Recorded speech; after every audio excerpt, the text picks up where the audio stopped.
Hello students and welcome to this new video. This new video is the part 8 video of a chapter 3. Our chapter 3 which we are studying just now is creating charts in MS Excel, and in this part 8 video of chapter 3 now we are going to study about the two different types of charts which are known as line charts and scatter charts. Okay, so first of all we will start with line chart. We will see what is a line chart and what it is used for. So what is a line chart? A line chart is generally used to display a data trend over time. Data trend means what? How a particular series of data, how a particular type of data changes with time. Okay, how does a particular data vary with time? Okay, with a change in time, how does a particular series of values change along with time? That is known as how does a trend changes over time. Okay, so for example, the data in the cells A1 to C6 in figure 3.26 gives the total number of runs scored by the two teams India and Australia. So here we are taking example of a cricket match data. What is there in this type of data? In the cells A1 to C6, you can see what is there. The A column is having the values which are the over numbers. Okay, these are the over numbers which are at the interval of 10. Okay, we are having the over numbers 10, 20, 30, 40, 50 here. Okay, so this A column in this figure 1.3.26, you can see it is showing you the number of overs, okay, in the match. And what is there? The B and C columns are showing the number of runs scored by the teams India and Australia in these overs respectively. Okay, so the column B is showing the amount of runs which the team which Indian team has scored in these overs. Like in the 10th over, by the end of 10th over, India has scored 60 runs. Then after 10-20 overs, India had scored 150. Then after 30 over, it has scored 210. Then after 40, it had scored 290, and after 50, it has scored 360. Okay, and similarly in the case of Australia, Australia scored in the first 10 overs, it has scored 65. Then after 20 over, it has scored 130. Then after 30 overs, it has scored 240, and so on. So in this, you can see understand that what is this type of data. This data is showing the number of overs in the A column, and it is showing the number of runs scored by the two teams in the B and C columns. Okay, so this is the data. I hope you have understood the data now. So we will use this data now to create a line chart. Okay, so a line chart can be used to get a comparative study of the runs scored by each team over time. So what we can use this line chart for? Using this line chart, we can show how the trend of the runs is changing with respect to time. Okay, how is the run scoring changing with respect of with respect to time? With the change in time, how is the run scoring trend changing over time? Okay, run scoring trend means what? The number of runs scored by the two teams in the equal number of overs. Okay, that is the trend only. Okay, how we understand what is the trend of scoring of the two teams? We have to compare it by looking at the number of runs scored by the two teams in equal number of overs. So that is how what is this line chart used for? This line chart can be used to show, this line chart can be used to get a comparative study. You can compare between the two teams using line chart. What you can do, see, using this line chart, what will be drawn? Two separate lines for the two teams will be drawn. Okay, one line will be drawn for the Indian team here. Okay, one line will be drawn for the Indian team, the run score for the Indian team, and one line will be drawn for the Australian team. Okay, and then using this line chart, we will compare these two lines. Okay, and we can compare the runs scored by each team in over the same number of time. Okay, we can see the runs scored by the team in the different number of overs which are equal for both the teams. Okay, a line chart is effective in displaying trends over a period of time. Okay, it is effective in displaying trends which are changing over a period of time, and used mostly to show the trends in sales and production. So here we have taken example of sports, but actually in most of the cases where it is used mostly to show the trends in sales and production, how the trends in sales and production are changing over time, how they are changing with respect to time. So you can see using the data what we have done. See, we have what is the value of the overs. The value in the overs has been shown on the horizontal axis here. Okay, and the number of runs scored has been shown on the vertical axis at the left hand side. You can see at the left hand side the vertical axis is showing the number of runs scored, and the horizontal axis in this portion of the chart, and the horizontal axis is showing the number of the overs. Okay, you can see what we are doing. We are plotting these values against we are plotting the values of the number of runs against the number of overs at that time. We are plotting these values. Okay, what we will do, we will first take one point, and we will join that point.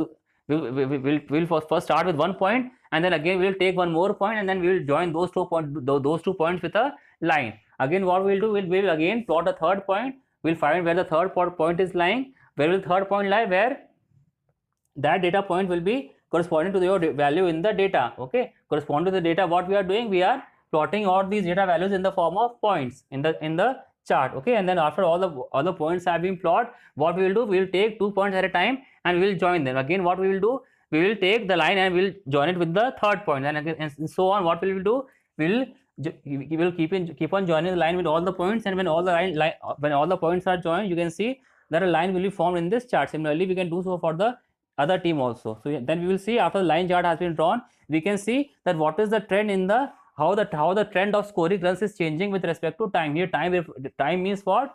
It is how the run scoring is changing with the passage of time. Passage time means the as the number of overs are increasing. Okay, how we can see that?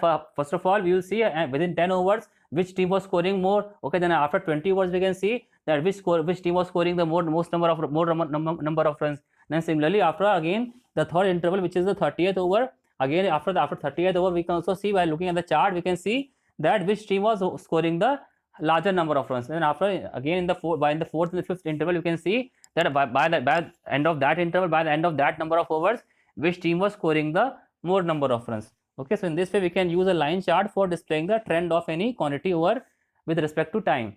Okay, so I hope you understood. If you want to if you have any confusion, then you can understand it by creating this chart at your home on your system also. Okay, now we come on to scatter chart. What is scatter chart? A scatter chart shows the relationships between numbers in several data series. So here what we are doing, the scatter chart is showing the relationships between numbers in several data series. We have a number of data series. Okay, we have a series of numbers, we have a series of values, and what does scatter chart show? The scatter chart will show the relationship between numbers in several data series. Okay, it will combine several data series and will show the relationship between the numbers in those series. Okay, so it has two value axes showing one set of numbers along the horizontal axis. We have two value axes, so there will be one set of values will be shown along the horizontal axis and another value shown along the vertical axis. So here there are two value axes. Along the horizontal axis one set of values will be shown, and along the vertical axis the other set of values will be shown. It combines these values into single data points. What it is done, it is combining these two values into single data points. How it will combine? It will just point, it will take these two values as a coordinate of that data point. How the point will be plotted? The two values of the two values of data in the sheet will be taken as a coordinate. Okay, and that coordinate will be used for plotting the point. That coordinate will give us the location of that data point. Okay, it will use these two. It will combine these two data values into single data points. Okay, and displays them in the irregular intervals. So in the case of line charts, what we were doing, we were using data points there also, but there we were joining these data points to form a line. But here what we are doing, we are not joining the data points. We are actually plotting them different. We are actually plotting them in separately from each other. We are not joining them, but we are plotting them separately. We are plotting them separately from each other. We are not joining any 2 points in the case of scatter chart. Okay, scatter chart means what? All the points are separate from each other. Okay, so it combines these values into single data points and displays them in irregular intervals. In irregular intervals we are displaying. Okay, so now scatter charts are typically used for displaying and comparing scientific, statistical and engineering data. So when these scatter charts used, these scatter charts are typically used for displaying and comparing scientific data, statistical data. Also you can use scatter chart for the statistical data means what? Which is having a lot of tabular data. Okay, in that case also we can use scatter chart, and engineering data also we can use this scatter chart for displaying relationship, for showing the relationships between different series of numbers, different series of values. Okay, for example, the data in the cells A3 to C6, A3 to C6 in the figure 3.28 gives the week wise average temperature in a city for the month of May. So what is the data having? What is there? This is having the data having three values here. One is the value of the week. There are 4 values for the week, 1, 2, 3, 4 in May. And what is being shown in the next 2 columns is the average temperature in May in different cities is shown in the different weeks is shown in this figure 5.3.28. What it is showing, actually the first column is showing the number of the week, and the next 2 columns are showing the average temperature in the weeks in the different years which are 2014 and 2015. Okay, the B column is showing the values in the different weeks of May, the values of average temperature in different weeks of May for the year 2014, and the C column will show the average value of temperature for different weeks in May for the year 2015. Okay, so what are we doing now? So here, using this data, we can create a chart here as shown here. What we are doing here, see this, the value, what is being displayed on the horizontal axis. We are displaying the number of the week here. The number of week is shown here on the horizontal axis, and what are we showing on the value axis? You can say the vertical axis. On the vertical value axis, what we are showing? On the vertical value axis, we are showing the average temperature. Okay, we are showing the average temperature on the vertical axis. On the horizontal value axis, we are showing the number of the week. Okay, so what will happen now? Now, corresponding to the first week, what we are having, so there are two values, so we will be showing the different values with the help of different symbols. Okay, so for these two years, we will denote the points for these 2 years by different symbols. Okay, like we will use a circular symbol, or we can use a diamond shaped symbol for which one? For 2014, and we can use a square shaped symbol for series 2 or for 2015. Series 1 is means for 2014 we are having this diamond shaped symbol or rhombus symbol, and for series 2015 or the second series we are having the we are having the square symbol. So here these two symbols are used to denote the data points here.